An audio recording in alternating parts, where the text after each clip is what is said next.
Hi guys, welcome to the part 9 of the opioid series. तो इसमें हम बात करेंगे जीआईटी के बारे में। ठीक है, अभी तक हमने बात कर ली है कार्डियोवास्कुलर सिस्टम की, सीएनएस की, रेस्पिरेटरी सिस्टम की।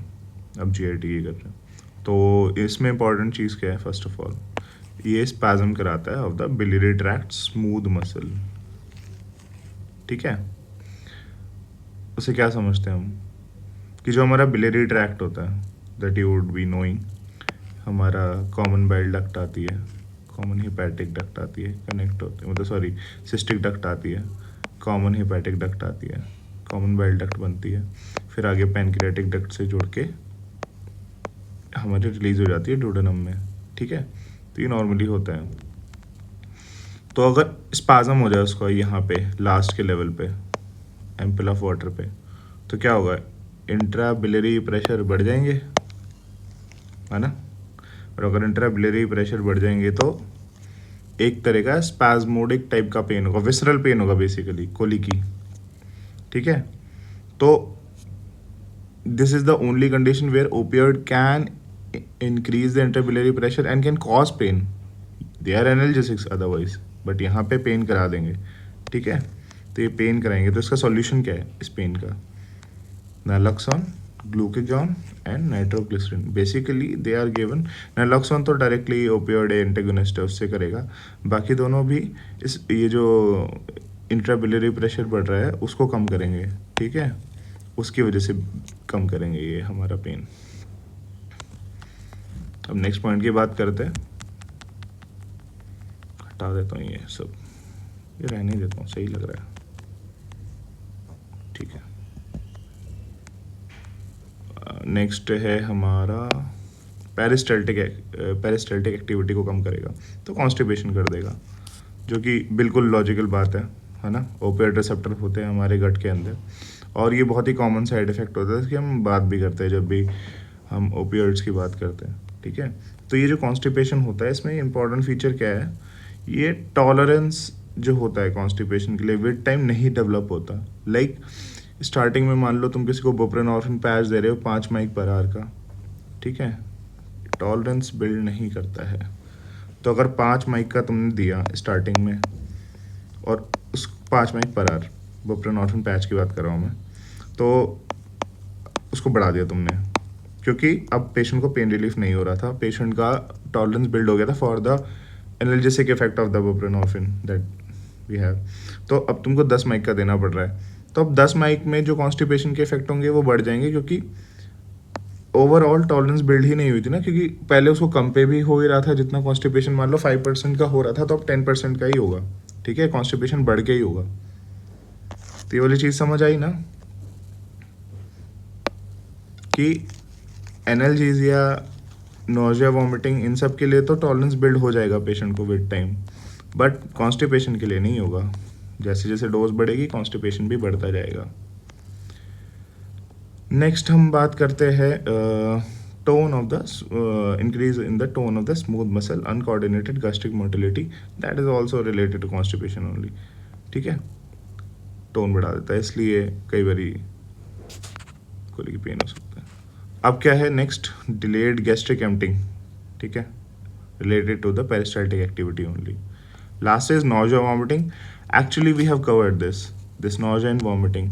ठीक है, नॉजिया एंड वॉमिटिंग की बात हमने कहाँ करी थी? हमने नॉजिया वॉमिटिंग की बात करी थी सीएनएस में, यहाँ पे सी, कि नॉजिया वॉमिटिंग से पीओएनवी का रिस्क बढ़ जाएगा। कैसे बढ़ेगा? क्योंकि it directly causes the stimulation of the chemotrigger zone, जिसकी वजह से हमारा डोपामिनर्जिक एगनिस्ट इफेक्ट्स जो होते हैं ओपियोइड के, वो बढ़ जाते हैं, और हमारा स्टिमुलेशन हो जाता है फोर्थ वेंट्रिकल का, मतलब जहाँ पे कीमोट्रिगर जोन होता है, जिसकी वजह से सीएनएस के थ्रू, मतलब सीएनएस एक्टिविटी इंक्रीज होने के थ्रू हमारा नॉजिया एंड वॉमिटिंग होता है पेशेंट को। ठीक है, तो इसके बाद अब नेक्स्ट हम बात करते हैं जीओटी की। ठीक है, जेनेटो यूरिनरी ट्रैक्ट की, इसी वीडियो में बात कर लेते हैं जेनेटो यूरिनरी ट्रैक्ट की भी। फिर कंप्लीट हो जाएगा ये वाला पार्ट। तो इसमें इम्पोर्टेंट क्या है कि यूरिनरी रिटेंशन कराएगा ये, ठीक है। हाँ भाई, नहीं है पेड फीचर, हम तो फ्री वाला ही चलाएंगे। तो यूरिनरी रिटेंशन कराएगा ये, तो इट विल इंक्रीज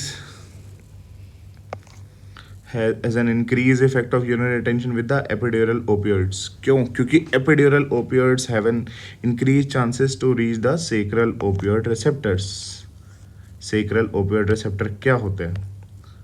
जैसे कि हमारे ब्रेन में होते हैं, स्पाइनल कैनाल में होते हैं पूरे में, मतलब स्पाइनल कॉर्ड में होते हैं, वैसे जो सेक्रल वाला पार्ट होता है स्पाइनल कॉर्ड का वहाँ पे होते हैं, ठीक है।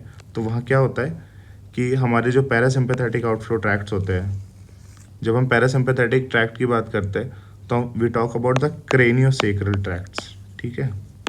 क्रेनियोसेक्रल इसलिए बोलते हैं इस चीज़ को क्योंकि आधे तो क्रेनियल नर्व से निकल रहे हैं, वेगस नर्व और इन सब से, बाकी भी जितने हमारे थर्ड ऑप्थेल्मिक नर्व ये भी देती है, और बाकी जो बच गए वो सेक्रम से होता है, ठीक है। S1 to S4 जो हम नीचे बात करते हैं, S2 to S4 भाई। तो अगर पैरासिम्पैथेटिक आउटफ्लो डिक्रीज करेगा या एब्सेंट इफेक्ट हो जाएगा उसका, तो सिंपैथेटिक नर्वस सिस्टम की ओवरड्राइव होगी, जिसकी वजह से यूरिनरी स्फिंक्टर का टोन बढ़ जाएगा और रिलैक्सेशन हो जाएगा ऑफ द ब्लैडर, जो कि सिंपैथेटिक नर्वस सिस्टम की एक्टिविटी है, ठीक है।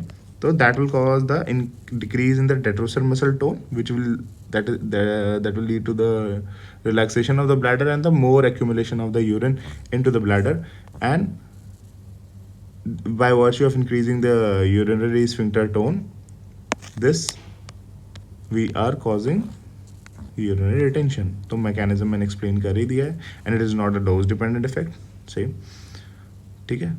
तो इफेक्ट बढ़ेगा वैसे भी। और सॉल्यूशन क्या है? ब्लैडर को कैथेटराइज कर दो, सिंपल।